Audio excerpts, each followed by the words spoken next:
झेंडा बघितला असा इथं कारगिलला येऊन छत्रपती शिवाजी महाराजांचा अंगावर काटा उभा राहिला माझ्या बघितल्या.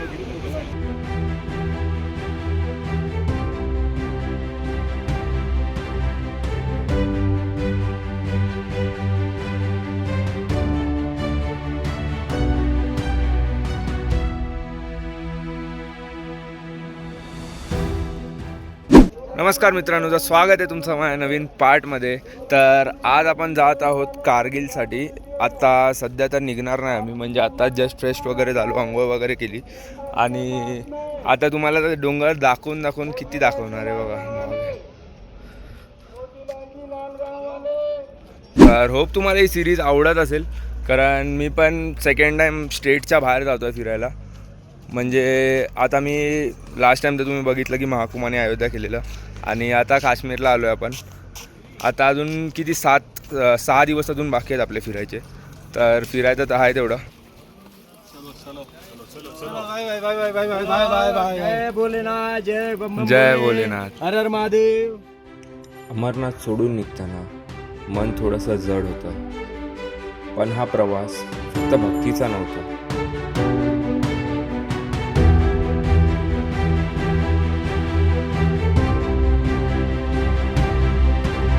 आता आपण मस्त निघालो आहे, गाडीमध्ये बसलो आपल्या. चलो. अमरनाथ मागे राहिला, पण ह्या रस्त्यावर इतिहास उभा होता. त्यानंतर आम्ही पोचलो झोजिला पास. इथे सुंदरतापेक्षा कठीणता जास्त आहे.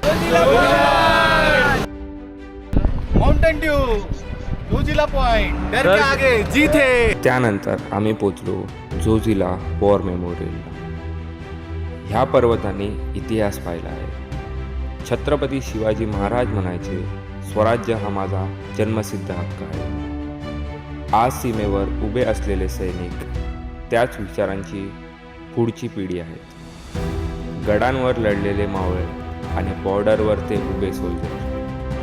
फरक फक्त युनिफॉर्मचा आहे. झोजिला पास नंतर त्याच्या बाजूलाच एक म्हणजे एक प्राचीन शिव मंदिर आहे.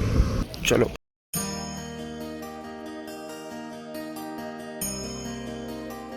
तर आता आपण पूर्ण मंदिराचं दर्शन वगैरे तर घेतलं. सो आता जरा सिनेमॅटिक बघा मंदिराची. अमरनाथमध्ये महादेव होता, इथे पण महादेव आहे. महादेव फक्त मंदिरात नाही, तो सीमेवर पण उभा आहे.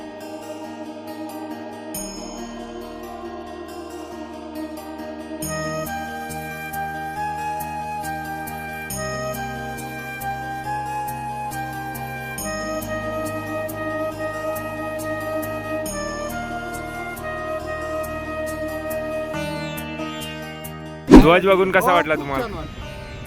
एकदम एवढ्या लांब असं म्हणजे नाही सांगू शकत. झेंडा बघितला असा इथं कारगिलला येऊन छत्रपती शिवाजी महाराजांचा अंगावर काटा उभा राहिला माझ्या बघितल्या. धन्यवाद धन्यवाद, थँक्यू.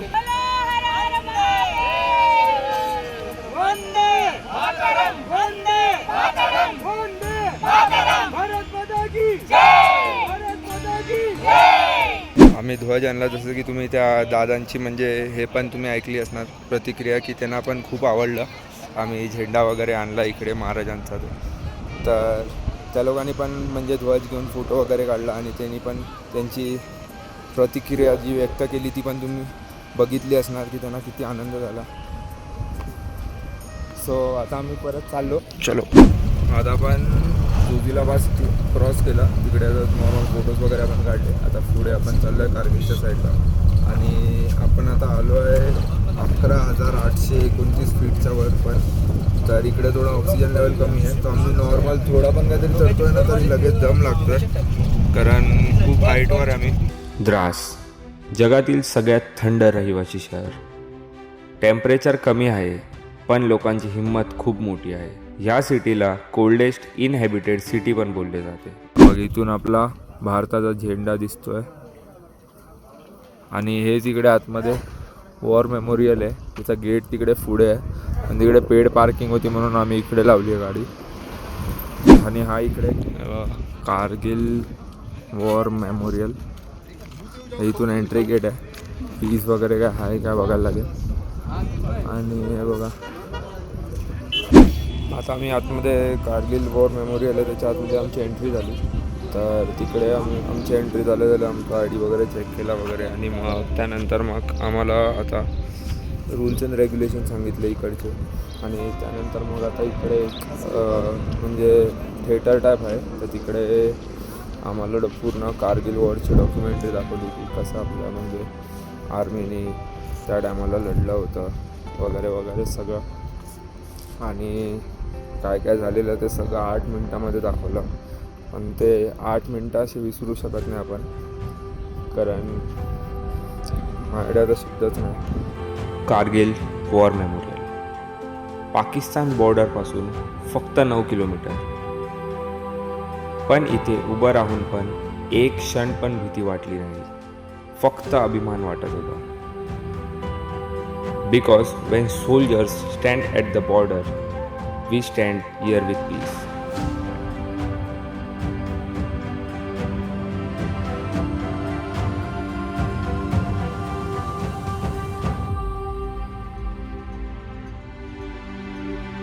ह्या जागी आता आलो आहे ना, एकदम असं वेगळाच वाटतं आहे.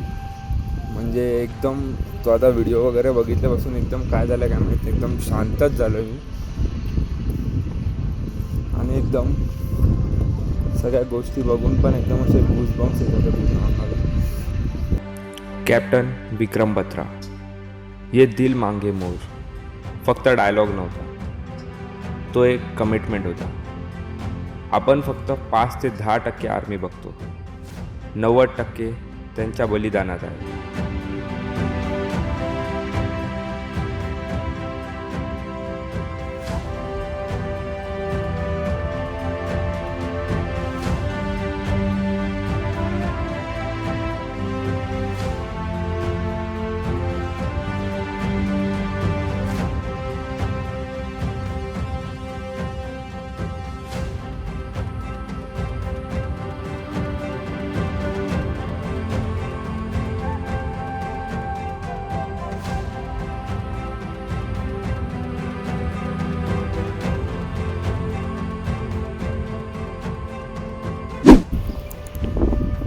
आता जो मी तुम्हाला व्हिडिओ पण पूर्ण दाखवला, जे इकडचं सगळं हा पूर्ण एरिया जो असतो हा पूर्ण 6 महिन्यासाठी बर्फाच्या आत असतो.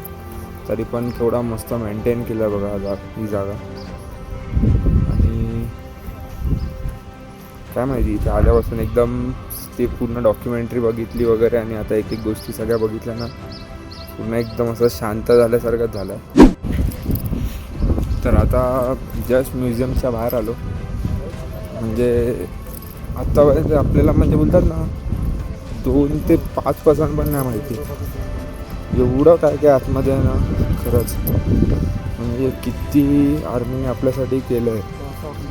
वरून आतमध्ये पाकिस्तानचे आतापर्यंत जेवढे पण कॅप्चर केलेले गन्स आहेत, परत आपल्या आर्मी ऑफिसर्सनी घरच्यांसाठी काय काय लेटर लिहिलेले, आर्मीसाठी काय काय लेटर लिहिलेले, परत कुठचा युद्ध कसा कॅप्चर केला, त्यांच्या कुठच्या गन्स होत्या, रायफल्स, ग्रेनेड्स, रेडिओ, सगळं काय आतमध्ये शूटिंग तर अलाउड नव्हती.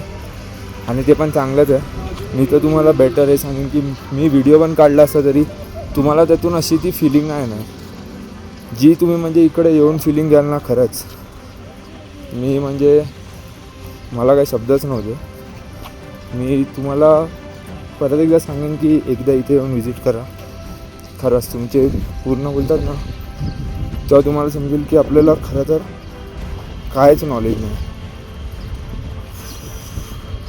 चला आता आम्ही चाललो. चलो आता आम्ही जस्ट जेवलो. एक इकडे काठमांडू धाबा म्हणून आहे, जे की नेपाळवरूनच आले आहेत लोक, त्यांचाच हॉटेल आहे. तर टेस्ट तर चांगली होती. राईस म्हणजे ठीक होता फ्राईड राईसच्या हिशोबाने, कारण व्हेज होता. व्हेज राईस मला तसं पण एवढं आवडत नाही. आणि मोमोज होते, जे की मोमोज चांगले होते. ऑफकोर्स नेपाळी लोकांनी बनवलं तर ऑफकोर्स चांगलाच असतं. आणि आम्हाला किती अर्धा तास पण नाही, 15 ते 20 मिनटं झाले आणि इथे अचानक आहे ना एकदम एवढी हवा चालू झाली की काय बोलू तुम्हाला, एकदम वेदर चेंज. आणि आवाज तुम्हाला येत असेल, गडगडतं आहे. अचानकमध्ये सुद्धा वेदर चेंज झालं आहे आणि विजा पडायला लागल्या. पाऊस तर अजून काय चालू नाही झालं आहे, पण पूर्ण काळोख झालं आहे. आता टाईम काय झाला आहे, फक्त 4:30 वाजलेत आता आणि काळोख असं झालं आहे जसं की 7-8 वाजलेत. थांबा दाखवतो तुम्हाला. ह्या पर्वतात मौसम पण अचानक बदलतो. नेचर इथल्या लोकांना टफ बनवतं. चला आता आम्ही जातो आमच्या गाडीच्या इथे. आता मी विचारलं मनोजाला, तर तो बोलला की आता इथून कारगिल काहीतरी 80 किलोमीटरवर आहे. तर ते 80 किलोमीटर नंतर आमचा तिकडे स्टे आहे. हॉटेल तिकडे आमचं बुक केलेलं आहे. तर तिकडे मग आमचा स्टे असेल. मग उद्याचा काय प्लॅन तो उद्या तो. सो आता बघूया, गाडीकडे जाऊया. मग आमची गाडी जशी चालू झाली तसाच जोरात एकदम पाऊस चालू झाला आणि डोंगरावरून पण एक सगळे म्हणजे वॉटरफॉलसारखं एक वाहत आहे पाणी. मग दाखवतो. आता आपण कारगिलमध्ये जस्ट उतरलो आहे आणि आता एका हॉटेलवर स्टेसाठी थांबलो आहे. तर बघूया आधी हॉटेलचे रूम्स वगैरे कसे, त्या हिशोबाने मग आम्ही तिथं राहायचं की नाही ते ठरवू. चला बघूया. मग हा रूम आपण आता फायनलाइज केला आहे. हा बाथरूम आहे.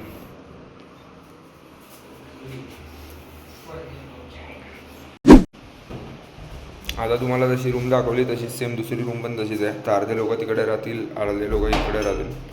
आणि तिकडून मग हा इथे आपला डायनिंग टेबल आहे, म्हणजे डायनिंग रूम आहे जिकडे की आपण सगळे जेवायला बसणार.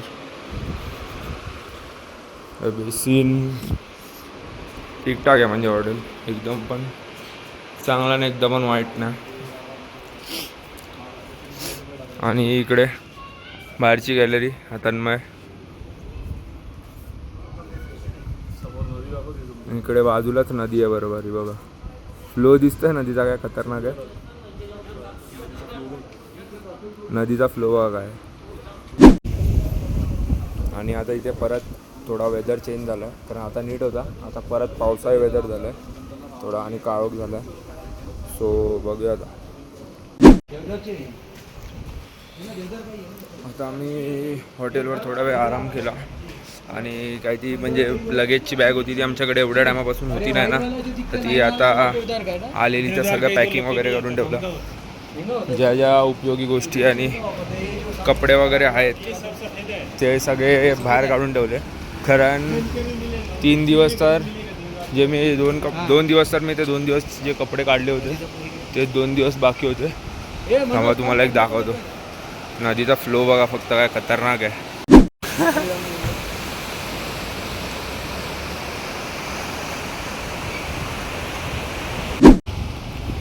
आणि आम्ही आता प्रॉपर कारगिल लडाखमध्ये. तर ते कारगिल वॉर मेमोरियल जे तुम्ही बघितलं ते इकडून काहीतरी 60 ते 70 किलोमीटर लांब आहे आणि आम्ही प्रॉपर सिटीमध्ये आलो आहे. तर थांबा तुम्हाला सिटी पण दाखवतो. कारगिल सिटी सिंपल आहे. इथे टुरिस्ट स्पॉट्स कमी आहेत, पण कारगिल वॉर मेमोरियल आयुष्यभरासाठी मनात राहील. इथे धर्म, जात आणि भाषा नाही, कारण सगळ्यात आधी आपण भारतीय आहोत. आता आम्ही तिथून निघालो आहे मार्केट फिरायला. सो बघूया आता मार्केट कसं आहे काय आहे. आम्ही आता मार्केट फिरायला गेलेलो, पण आता लगेच घरी चाललो आहे. कारण आम्ही इकडच्या लडाख पोलीसला पण विचारलं की इकडे काय स्पेशलिटी आहे काय, तर तो आम्हाला बोलतो की इकडचा हवा थंड आहे, ही इकडची स्पेशालिटी आहे करून. आणि आम्ही आता मार्केट फिरवतो. काय नाही, ते नॉर्मल दुकान आहेत फक्त, बाकी असं काय स्पेशल काय नाही. तर मी तरी तुम्हाला हे सजेस्ट करीन, जर इफ कारगिलला आले तर कारगिल वॉरवाला मेमोरियम ते फिरा आणि निघून जावा. इकडे येऊन काही मतलब नाही, काही म्हणजे काही मतलब नाही इकडे. आता आम्हाला इथून लेहला जायचं होतं, मजबुरी होती म्हणून आम्ही इकडे थांबलो, बाकी काय नाही. चला आता आम्ही हॉटेलवर चाललो आहे, मग तिकडून मग जेवू जरा आणि मग झोपू. मस्त जेवलो आता. भात बीत काहीची इच्छा नव्हती तर चपाती आणि आपलं भाजी खाल्ली. भाजी पण एकदम मस्त बनवलेली त्यांनी, रोटी पण होती चांगली आणि खूप टायमानंतर असं वाटलं की मस्त जेवलो. तर आजसाठी एवढं. जर तुम्हाला व्हिडिओ आवडला असेल तर लाईक करा, शेअर करा, सबस्क्राईब करा. भेटूया नेक्स्ट व्हिडिओमध्ये. तोपर्यंत बाय बाय. काही जर्नीज भक्ती शिकवतात आणि काही जर्नीज रिस्पेक्ट. अमरनाथमध्ये देव भेटला, पण कारगिलमध्ये देश कळला.